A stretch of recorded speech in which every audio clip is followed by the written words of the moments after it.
Welcome, welcome, welcome to the film show with Fleas. On the menu today, we're going to take a journey into the heart of filmmaker Chris Waitt. The man has had one of the world's worst love lives, and he's kindly decided to share it with us in a complete history of my sexual failures.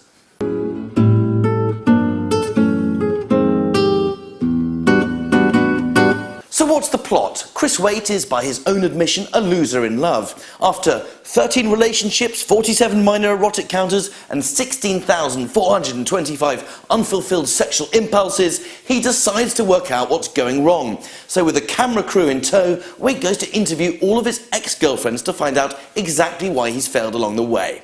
Mortimer, please play the clip. I have to say, that makes me quite sad to have to speak to you in this way. Just get on with it.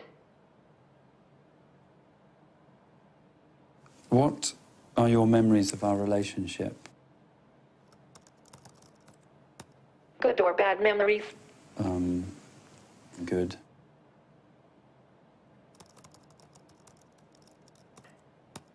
Our trip to France was nice. Okay.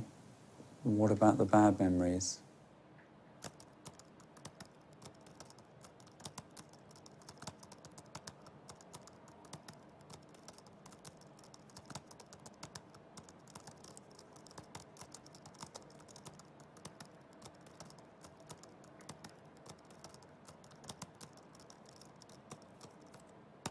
Well, let's look at the facts. You did not have a job. You did not have any money. You were always late, and that never seemed to bother you. You seemed to find it funny to make jokes about my weight even though I am relatively slim. You made me feel bad about myself. I have since found out that at parties you pretended to other girls that I was just your sister, presumably so you could hit on them. Our sex life was terrible. You are unreliable, emotionally backward, and a fucking liar. Basically, you were the worst boyfriend I have ever had. In my humblest of opinions, documentaries live or die on whether you actually like the documentary maker. Take David Attenborough, arguably one of the greatest TV producers in history. His natural history docs have been seen by millions around the world, not only because he's got great footage, but also because you want to give the man a hug. Hell, you'd feel comfortable taking him home to meet your parents, bringing him out in the town with your mates, or even leaving him with your 16-year-old sister at a pyjama party. Well, maybe not the pyjama party. But I think you get my drift. Anyway, one person who I certainly would not leave in my sister's sleepovers is Chris Waitt. He's not only deeply weird, essentially a spoiled boy trapped in a man's body, but he's also treated most of his exes so badly that they'd be justified burning his house down. Nevertheless, Waitt's journey is, in essence, a reasonably interesting idea. The only problem is that from the moment he ambles onto screen looking like the sort of man who'd search through trash cans for food, you can't help but hate him. He's self-obsessed, he's rude. Indeed, he's nothing short of a grade A cunt. Another issue I have with this movie is that the premise of the film collapses very early on. The idea of meeting all your exes is curious, but as so few want to meet him, Waitt is forced to focus on his personal issues.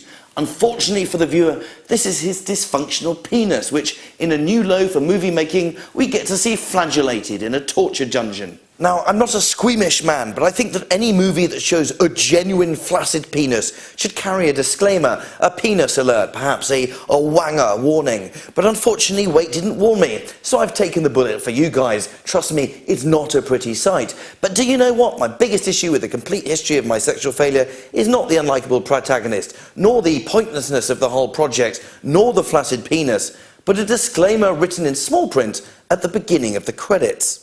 The disclaimer tells us that some of the scenes in the movie had to be recreated as some of Waitt's ex-girlfriends didn't want to meet with him. Given that so few met with him in the first place, it suggests that perhaps none of what we've seen was actually real. Given that this was supposed to be a documentary, I felt incredibly cheated by the film and by Waitt himself, and this, compounded with his sheer lack of likability, puts me in the awkward position of awarding this film a feeble 2 stars.